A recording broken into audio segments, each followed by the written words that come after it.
Well, good evening, everybody. Hello, hello, hello, hello. Welcome to my world, the land of Oz. Professor Toto here late at night. I got to be quiet because Miss Toto, I took care of her and put her to sleep. And I just felt really bad because I feel like my last video was so intense that some of you didn't get the magnanimity of it. I know you didn't because you didn't share. Oh, I'm not going to wake her up, Kelly. She's on the other side of the house over there. The queen has been put to bed. Okay, I'm not going to be with you long, but I'm going to use this opportunity, this late night class, to really break it down better, what I was trying to say in the last one. And I'm just going to teach it as plain as I know how. January the 6th was always a little scary for us. Many of you are concerned. For some reason, you keep being concerned about Nancy Pelosi controlling the House. Please stop. I've taught you how many times Nancy Pelosi is powerless on January the 6th. And now the information I'm fixing to give you now, she's even more powerless on January the 6th than she previously was, which was already bad enough. Now, what I'm going to do, I am going to watch the chat tonight. Normally, when I come on real late like this, I'm not as rushed and I can talk more intimately with some of you. That's right. Michael Pence will have the gavel. Hey, Christy, all my night owls. I love all of you guys. I tell you what, y'all have been so good to Professor Toto. You have just took care of me this week. So much love. I'm so thankful. All right. So here's how it is. Mo Brooks will rise. He will write an objection. There will be no argument. A senator will write an objection. There will be no argument. But up until today, even Professor Toto did not know what would happen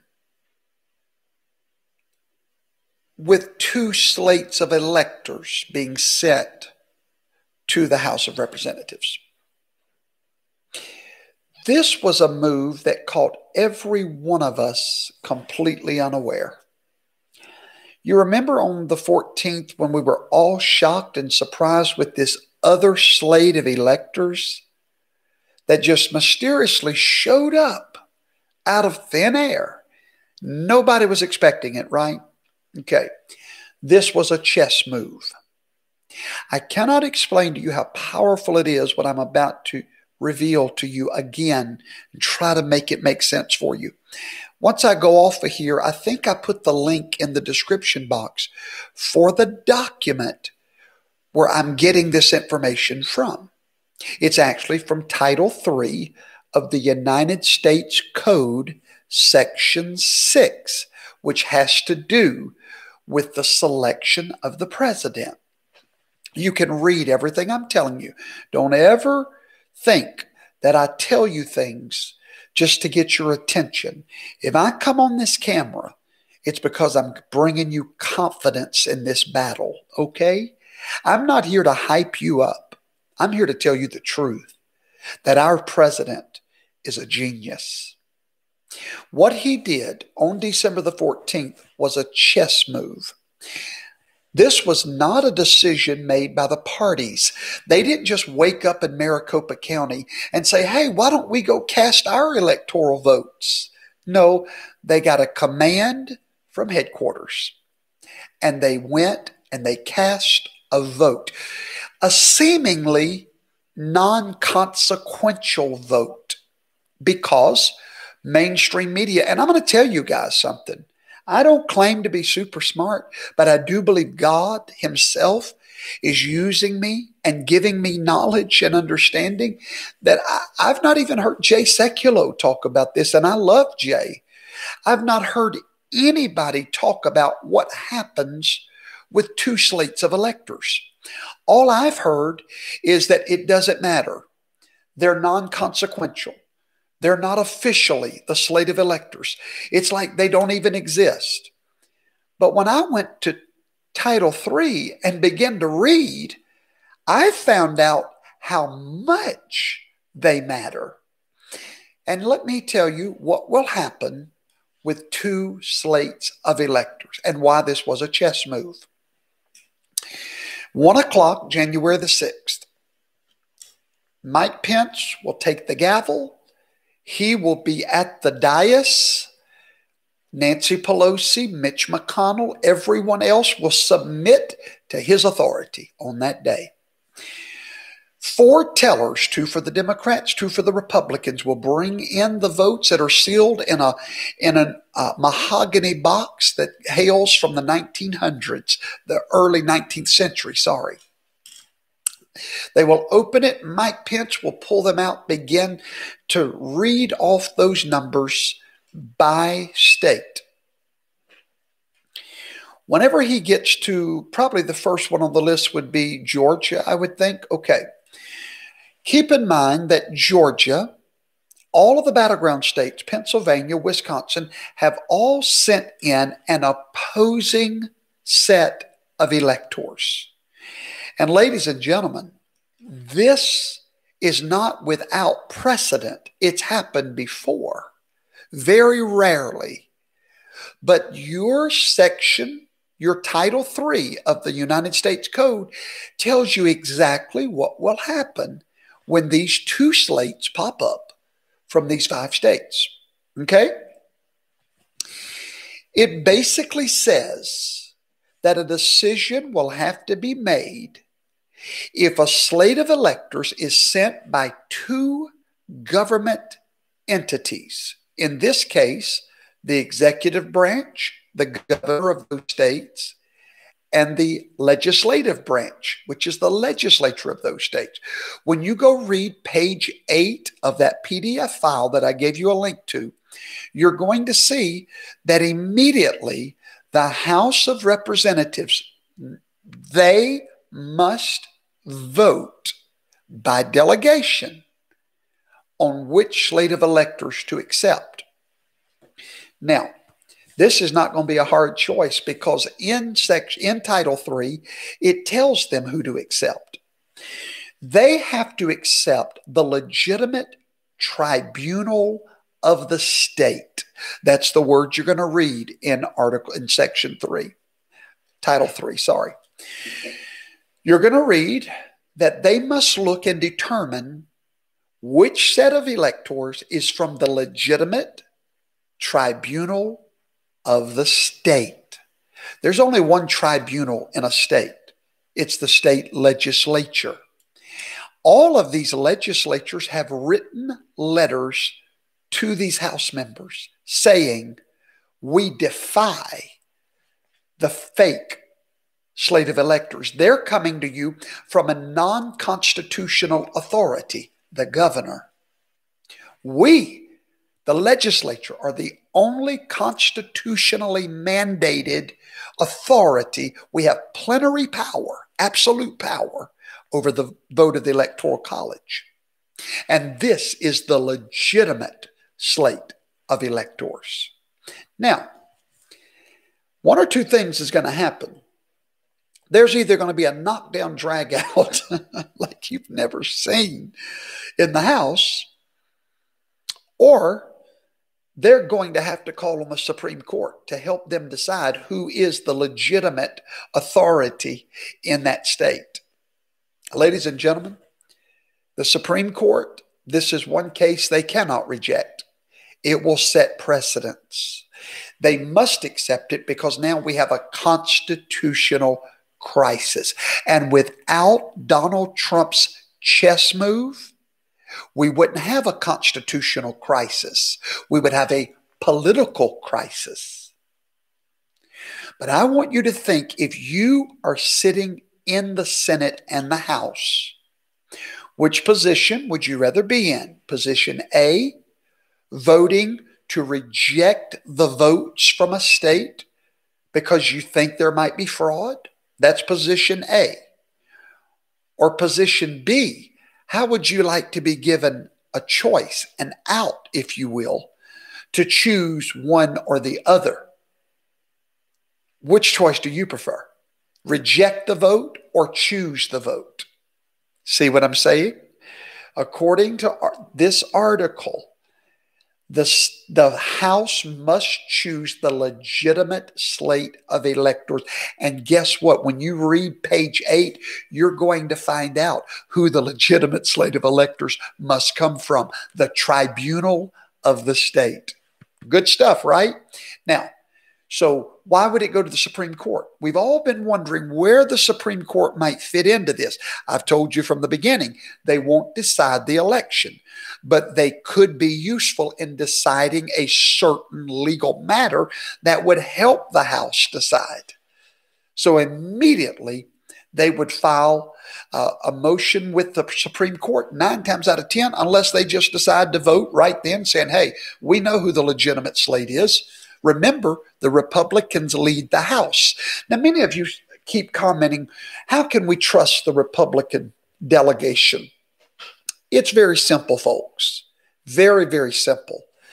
92% of the Republican Party that voted these legislators in are Donald Trump supporters.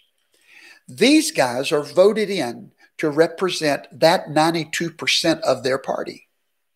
It would be a total political suicide for them not to vote for Donald Trump at that point.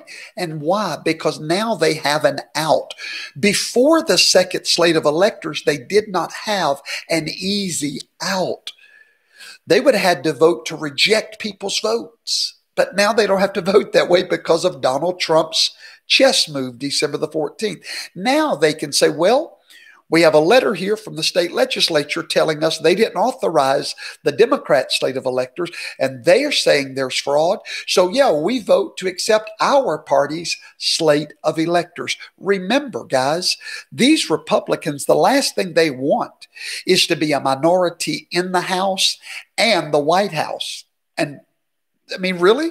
So just use your mind. Yes, there's rhinos. I agree. But there's a few rhinos you don't have to worry about. You don't have to worry about Mitch McConnell or Mitt Romney because they will not vote for the president. See, only the House will vote for the president. I hope that makes it easier for you to understand. So when the Supreme Court rules, they will rule for the legal, what the Constitution says has the authority over those slate of electors. No doubt the legislature, everybody knows that.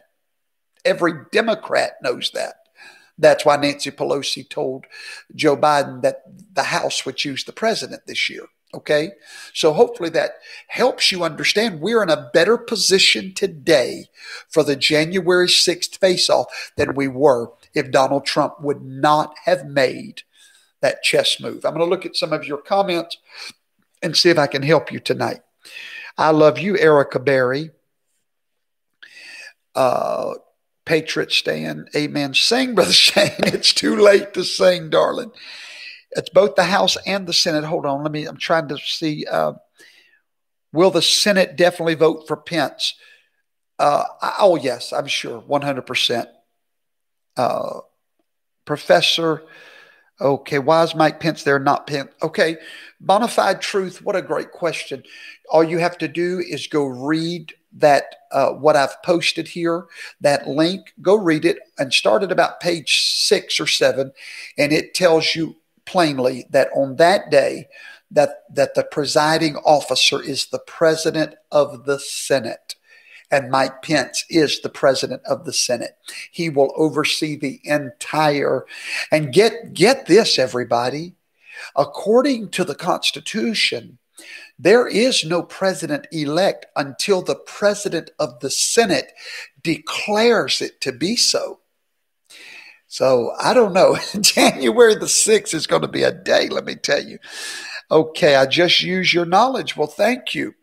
saying you can't find the link. All right, if you can't find the link, I may not have put it in. I will do it as soon as I get off of here. Okay, somebody said, I'm so confused. Hold on. I heard the House votes by seats only delegates. Okay, this is a great question. Everybody's confused about this.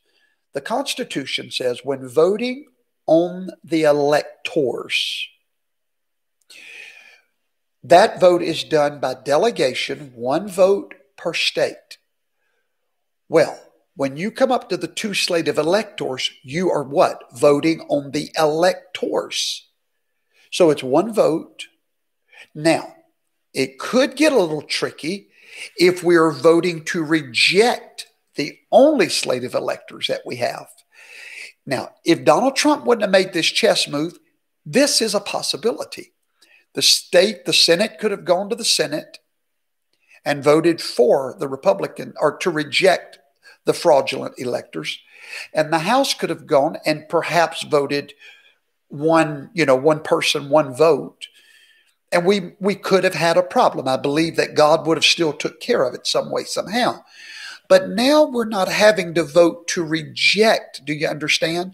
All we're doing is we're calling on a vote for the legal slate of electors. That's one vote per state. Okay? Did the Michigan GOP electors cast their vote? Indeed, they did. They did it outside of the House, but they cast it and they've mailed it already to Washington, D.C. Why is Romney not a concern? Great question. Because he doesn't vote on the president.